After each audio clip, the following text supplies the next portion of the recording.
Ed Horne, welcome to Sports Management Podcast. Thank you. Appreciate being here. It's great to have you on the show. You are currently the COO of On Location. So, can you tell us a little bit about this company and this role?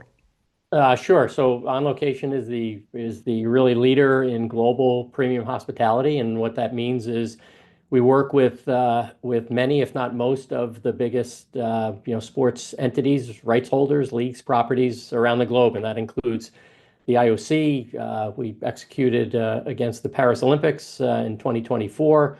We work with FIFA. We work with the National Football League, UFC, WWE, NCAA. The list continues. So think about all the biggest global properties around the world, and we are that premium hospitality provider. That's great. So, you transitioned from Endeavor 160 over 90, a culture-led marketing agency. I also know that you're from an advertising background. So, how do you feel like this has helped you now in this current role in hospitality? Yeah, my career has largely been built on involvement in sports and entertainment. So, when I came into the world of Endeavor was to build, as you say, 160 over 90, cultural marketing agency that worked with some of the biggest brands around the world as they sort of connect with consumers through all things passion. And now moving into the on location role, it really leverages so many of the relationships and areas of the business that I've been in. So it's sort of a natural building block as, On Location settles into being part of the world of TKO. Yeah, and you mentioned before, that you're doing some of the largest events and working with the biggest organizations, and Super Bowl, FIFA World Cup, Winter Olympics is something that you're set to deliver at. So, how is it to work with these big events? How is the planning process? I mean, these are like years ahead to plan something like this. So, how does it look like planning such a mega event? Yeah, listen, so coming out of Paris, we delivered, the biggest hospitality program that the Olympic movement had ever seen, and delivered that seamlessly. So I think built a lot of credibility with the Olympic movement in that. We now move towards Milano Cortina, which has its own operational sort of challenges and opportunities tied with it. Three different really sort of regions between Milano, Cortina, and Livigno as well. So moving people through all those different locations is, just what we do and deliver it in a seamless way that, really gives people just an additional opportunity to engage in the games in ways that just never existed before. And, so that's the Olympics. We're actually in the process also of, beginning to get very close to delivering the same across World Cup and three countries, 104 matches, 16 different venues. So the scale and scope at what we do is frankly remarkable, like nothing that's ever been done before, but doing it in a way that is very curated, very specific, giving people, frankly, at all sort of, ends of the spectrum, the opportunity to experience, these big global platforms, in ways that suit their needs and, their expectations. Mm. And you mentioned that there are multiple countries hosting. This is more and more common now, and you mentioned, of course, the World Cup coming up. So that's an additional element of difficulty for you and your team, right? Yeah, it is, but it's also opportunity. The benefit of different cultures being able to, come into, not just the U.S., but Mexico and Canada as well, experience, the passion for the beautiful game, across so many different states, venues, countries. It creates complexities, no doubt about it, but it really does make sure that everybody has the opportunity to be satisfied in the way that they want to experience, in this case, the World Cup. Mm. So, I mean, there's a lot of going into it. We mentioned that. So, how do you balance like logistical execution, elevating the hospitality? There are also like immersive tech and everything that you need to go into such an event.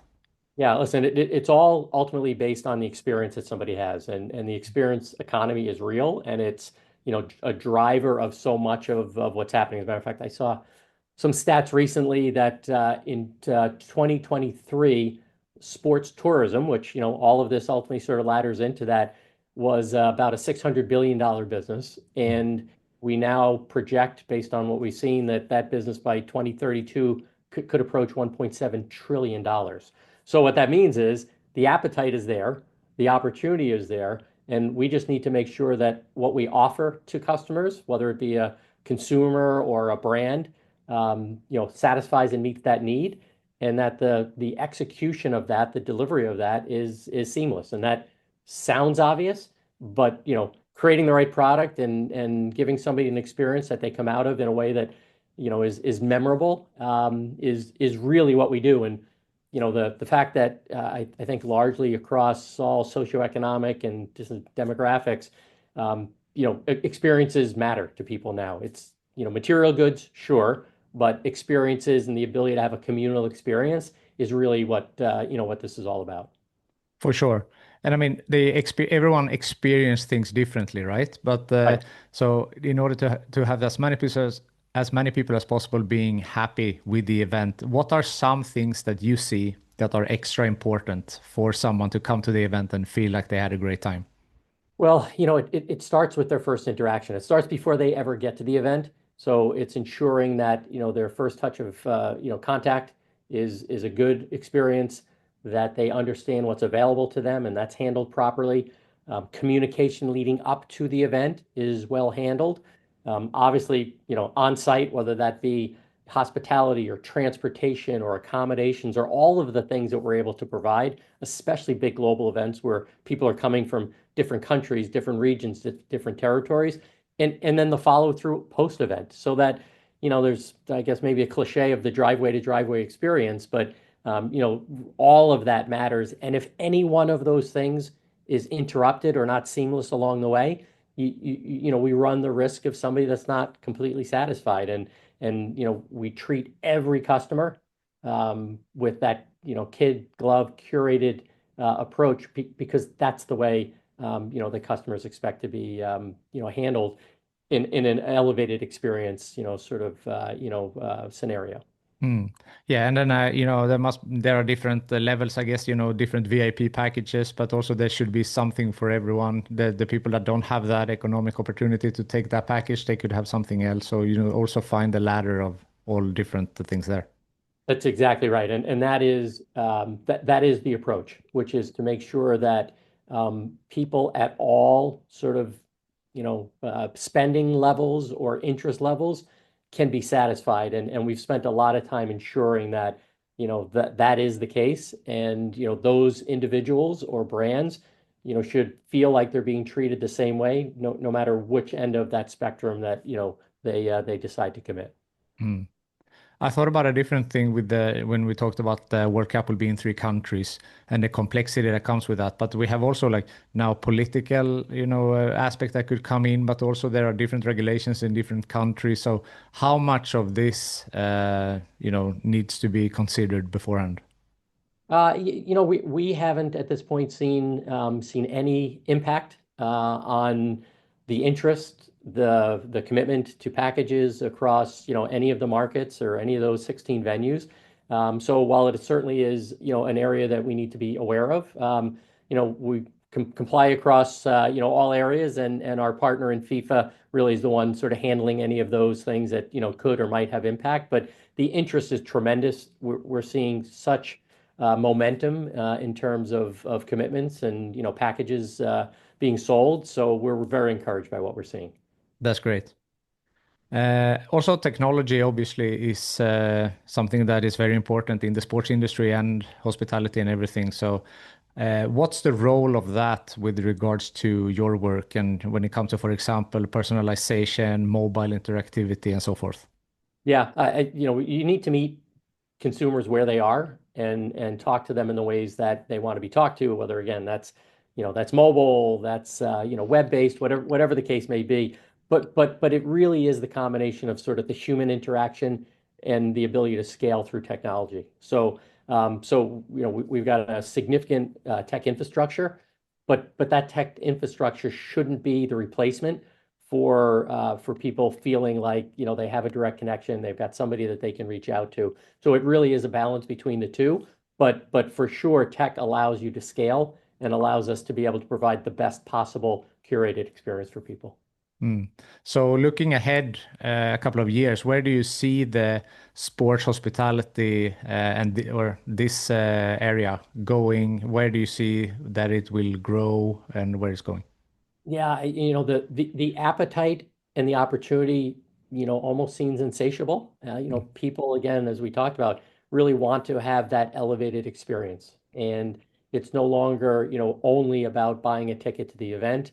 Now it's also about, all of those things that can provide experiences. And again, transportation, hospitality, and, sort of curated things that actually even go outside the event. So people traveling in for Milano Cortina, the ability for them to be able to experience other things outside the games, trips to the other areas of the Dolomites, for example, if we're talking about Cortina, or when we talk about, LA 28 a few years from now, people coming into the US, us helping them to, curate experiences that might allow them to see other parts of the country or other regions as well. So that's where we see all of this going. And as we look forward to next year, the Super Bowl in San Francisco and Milano Cortina and the LA 28 opportunity coming, FIFA World Cup before that, the scale is incredible.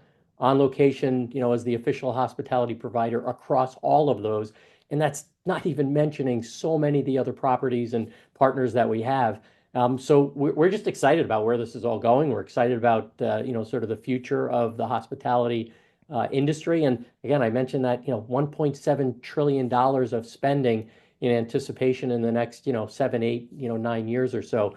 That just means that those that can deliver this, On Location being the leader in that industry, as long as we provide the best possible experience for all people in whatever sort of venue or partnership they're looking to engage in, we just think the future is really bright.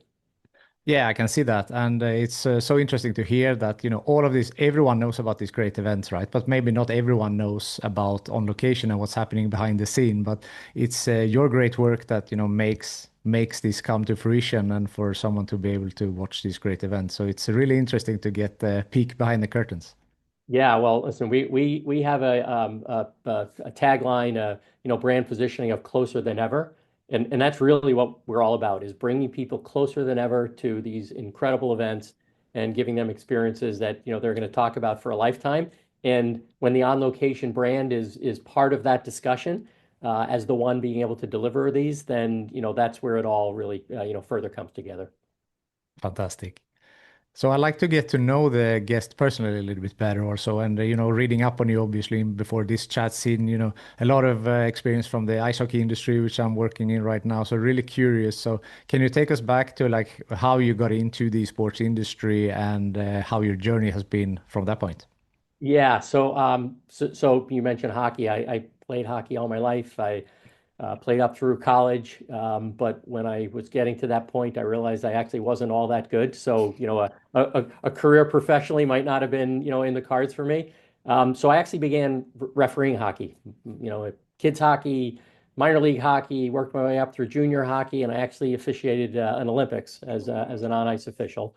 And, that sort of led me to this moment in time where I, thought maybe I would have a career as an official in the NHL. But when I was at the Olympics, actually, I began to see how brands were utilizing the Olympic movement as a way to be able to sort of position them and, sort of do business.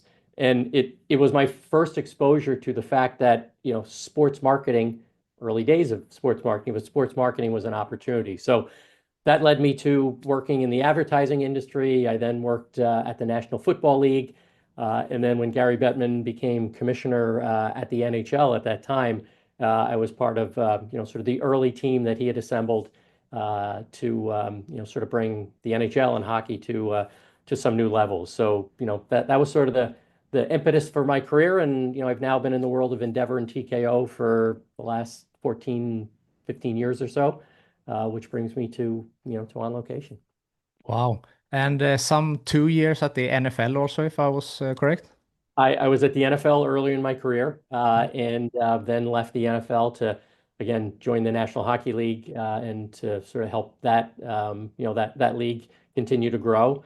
And it all comes full circle. We talk about the Olympics. I was early on part of the team that was able to establish the first time that NHL players went to the Olympics in Nagano, in '98. So there's a through line in much of what I've done in my career leading up to sort of where I am today. We all thank you for that, getting the greatest players to play. Yeah, by the way, we're so excited to see the NHL players part of Milano Cortina, and to the conversation around premium hospitality. Hockey is obviously an area of real interest and a draw for consumers as we think about the winter games. For sure. I also read that you were involved in one of the first halftime shows for Super Bowl as well. Yeah, this goes back now, but early on in my career at the NFL, the Super Bowl halftime show wasn't yet what it is today. Mm. And I was part of the team that was able to sort of more fully establish that as a commercial and sort of exposure opportunity. And was able to sort of marry the opportunity for talent at a major scale along with brands and be able to bring that to a way that, is I guess maybe played a very, very small role in sort of the anticipation that comes with every Super Bowl halftime show now. Wow. So how does it feel like looking back now when talking about it that you have had a role in these major events? And we mentioned the halftime, the NHL players to Olympics. These are monumental changes in the sports industry, and you were a part of that.